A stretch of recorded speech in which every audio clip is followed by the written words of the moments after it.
kuasa hukum dari Ibtu Rudiana. Dalam sidang ini PK Saka Tatal yang begitu disorot adalah peran Ibtu Rudiana yang dianggap melakukan pemukulan terhadap sejumlah terpidana, bahkan juga membuat keterangan palsu mengarahkan penyelidikan ini sedemikian rupa. Tanggapannya Ibu Elsa? Ibu Elsa?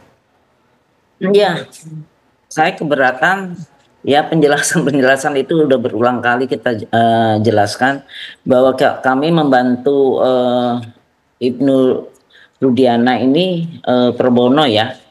Jadi kita organisasi ya yang membantunya, bukan berarti ada isu-isu yang negatif. Saya keberatan soal janganlah, kalau masing-masing profesi ya profesi, tugasnya, tapi tidak boleh menyerang pribadi ya. Jadi saya memberikan satu pembelajaran, jangan demikian mengatakan seperti itu. 60 itu kan karena organisasi.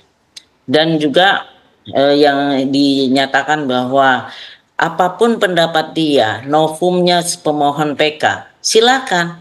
Kan yang ajukan pihaknya Rudiana atau pelapor kan sudah ada diwakili oleh jaksa.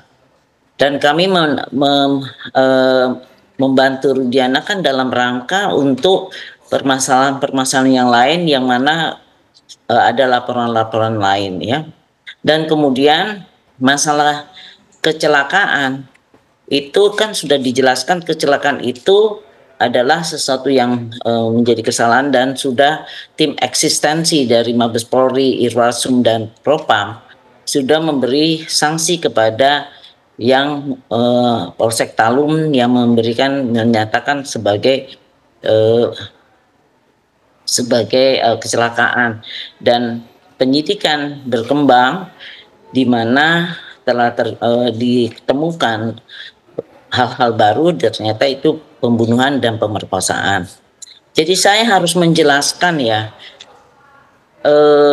hasil visum itu visum repertum itu tidak ada dari pihak dokter. Tolong baca semuanya.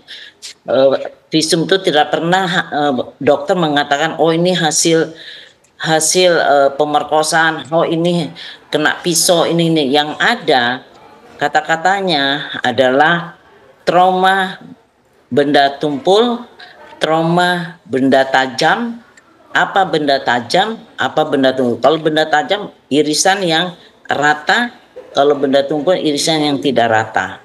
Kemudian juga pemerkosaan pemerkosaan itu tidak ada di kata-kata kedokteran, tetapi dia mengatakan ada tekanan yang keras, yang luar, yang berat, yang keras, yang tidak dapat ditahan oleh vagina ya itu. Jadi tidak ada yang itu, jadi mesti tahu, baca visum tuh bukan satu ini aja, nggak pernah. Karena yang masalah perkosaan, pembunuhan dinyatakan mati tidak wajar. Jadi tidak ada istilah di visum itu demikian.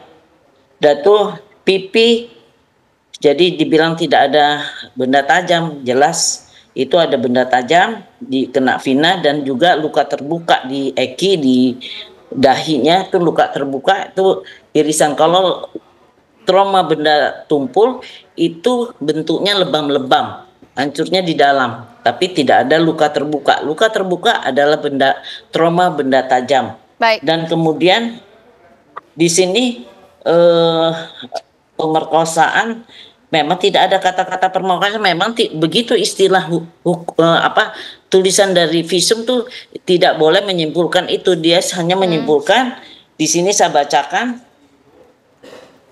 ya, pendarahan aktif ya, dan keluar dari kemaluan yang bukan darah menstruasi maupun aborsi. Hal ini diakibatkan benturan atau tekanan yang kekuatannya melebihi jaringan tersebut untuk bertahan. Itu istilah-istilah kedokteran, bukan istilah hukum. Dan ini yang bisa dianalisa oleh penyidik dan jaksa. Oke. untuk Bu Elsa. menyatakan itu pemerkosaan. Ya, intinya saya tangkap Ibu Elsa, Bang Farhad boleh tanggapi. Intinya tidak ada masalah dengan visum ini. Itu pembahasan dunia kedokteran yang memang berbeda, tidak letterlek seperti bahasa hukum, Bang Farhad. Begini ya, saya menyarankan buat Ibu ini, coba kalau kita berdiskusi itu, coba dirangkumkan yang jelas. Agaknya masyarakat kan menonton kita ini kayak agak lambat dan agak tertinggal cara dan sekarang kan kita udah menghadirkan saksi ahli, menghadirkan segala macam bukti udah terungkap, novum udah terungkap gitu. Kalau hanya kembali tidak ada korup, tidak ada visum yang kontroversi, itu harusnya kami yang ngomong begitu. Sekarang saya mau tanya, kalau tidak ada dokter mengatakan itu bukan pemerkosaan di visum, alat bukti apa yang kalian miliki yang sesuai dengan scientific crime investigation? Itu yang dimiliki sehingga yakin bahwa itu diponis, kan udah diponis nih.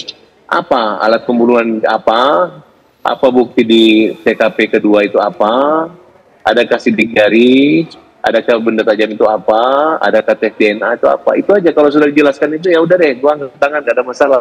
Tapi selama kalian bilang ini sudah begini, ini sudah begitu, nggak aneh gitu. Justru ini kita mengajukan peninjauan kembali.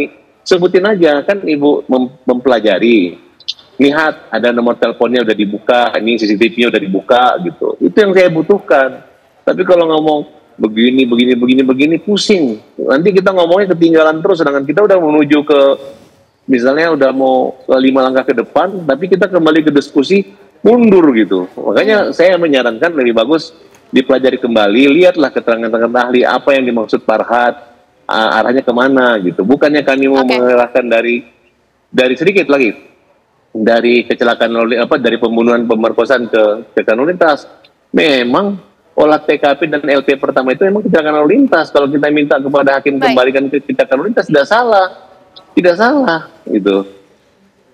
Baik, ditanggapi nanti Ibu Elsa dianggap lambat, tidak straight to the point, bahkan kurang kemudian mendalami. Nanti usaha jeda berikut pemirsa di Apa Kabar Indonesia Malam.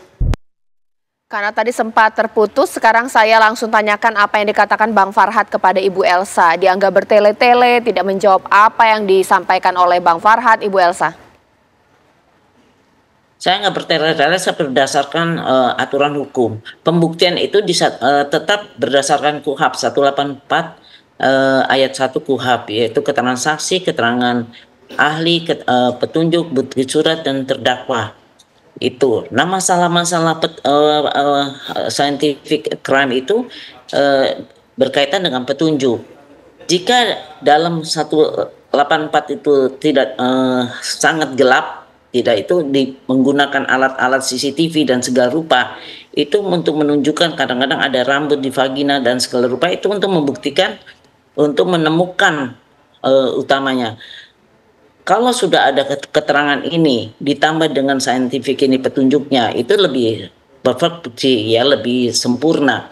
Tetapi bukan berarti tidak ada ini mendinai yang sudah ada. Itu yang harus ngerti hierarki dari segala hierarki dari pembuktian. Jadi saya tidak bertele-tele. Ini kalau bicara selalu suka menghina orang, padahal kita harus saling menghormati. Ya, jadi hal-hal demikian saya tidak setuju. Saya menghormati dia mengajukan PK, novum-novumnya silakan aja. Tinggal bisa nggak dengan novum-novum itu meyakinkan hakim nanti di PK. Itu kan haknya dia dan kewajiban dia.